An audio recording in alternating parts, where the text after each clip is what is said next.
آج سلطان الہند غریب نواز کے عرس کا مقصد صرف یہ نہیں ہے کہ آپ جائیں اور ایک چادر چڑھا دیں مہنگی، پھول چڑھا دیں. اس غریب نواز کو ہماری چادروں کی کوئی ضرورت ہی نہیں. اللہ نے جنتی چادر انہیں پہلے سے پہنایا ہوا، وہ جنتی جوڑے میں ملبوس ہیں.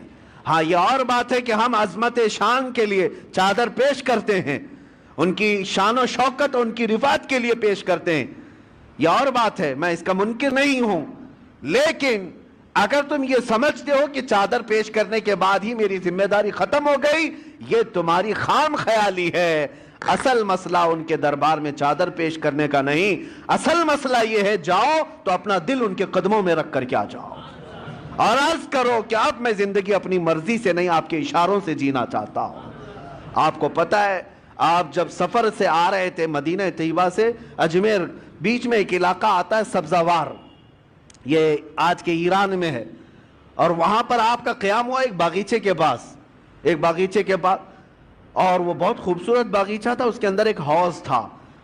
یہ باغیچہ اور حوض وہاں کے حاکم کا تھا، اس وقت کا جو حاکم تھا، بڑا ظالم آدمی، لوگوں کا مال اتنا لوٹتا تھا کہ لوگ پریشان تھے. ہفتہ وصولی والا سسٹم.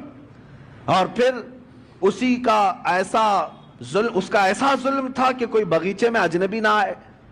اتفاق ایسا کہ سرکار غریب نواز وہیں پر قیام کیے، اور آپ کی نماز کا وقت آیا تو اس حوض سے آپ وضو کرنے چلے گئے. تو وہاں پر جو پہرے دار تھے انہوں نے کہا، منع کیا کہ یہ حاکم سبزوار کا ہے، آپ مت آئیے، اگر اس کی نظر پڑ گئی تو بہت سختیاں کرے گا. حضرت سرکار غریب نواز نے فرمایا، میں عبادت اللہ کی کر رہا ہوں اور اللہ میرے ساتھ ہے. بس آپ نے وضو فرمایا، ابھی وضو کر ہی رہے تھے کہ وہ حاکم باغیچے میں داخل ہو گیا.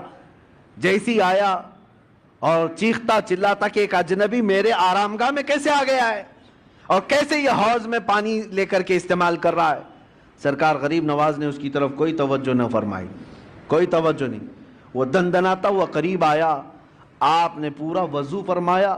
وضو کرنے کے بعد اپنے قطرے چھڑک دیے اور پھر اس کی طرف ایک جمالی نظر ڈالی، اور وہ حاکم سبزوار دیکھتا رہ گیا اس حسین صورت کو. جو کرنے آیا تھا وہ کچھ اور کام تھا، لیکن قدموں میں گر کر کے توبہ کرنے لگ گیا. کہا کہ آپ جس وقت یہاں آئے مجھے پتا نہیں تھا، لیکن اب جس وقت آپ میرے دل میں آئے ہیں، عزم کرتا ہوں کہ زندگی بھر مجھے اپنے دامن سے دور نہ کریں. میرے عزیزو، سلطان الہند کے پاس آئے، لیکن حاکم سبزوار جو تھا غریب نواز کے قدموں میں گر کر معافی مانگا، توبہ کیا. اور اتنا ہی نہیں بلکہ واپس جانے کے بعد زندگی بھر لوٹی ہوئے مال کو سب کے اصل مالکوں تک پہنچایا، سب کو لوٹایا اور اپنا گھر بار بھی بیچ دیا. تب سرکار غریب نواز کے پاس آیا، کوئی نظر و نیاز لے کر کے نہیں، کوئی تحفہ تحائف لے کر کے نہیں، بلکہ آیا اور کہا، اب آپ کا یہ غلام سب دے کر کے آیا ہے، سوائے دل کے اب کچھ نہیں رہ گیا، وہ میں آپ کے پاس لے آیا ہوں. سلطان الہند غریب نواز نے قبول فرمایا، بیعت ارادت میں ہی نہیں بلکہ اپنے عظیم خلفاء میں اس کو شامل فرمایا، خلافت عطا کی. بعد میں تاریخ میں موجود ہے سبزوار کے اللہ تبارک و تعالیٰ نے سبزوار کے ان کو قطب بنایا، اپنے وقت کے قطب تھے.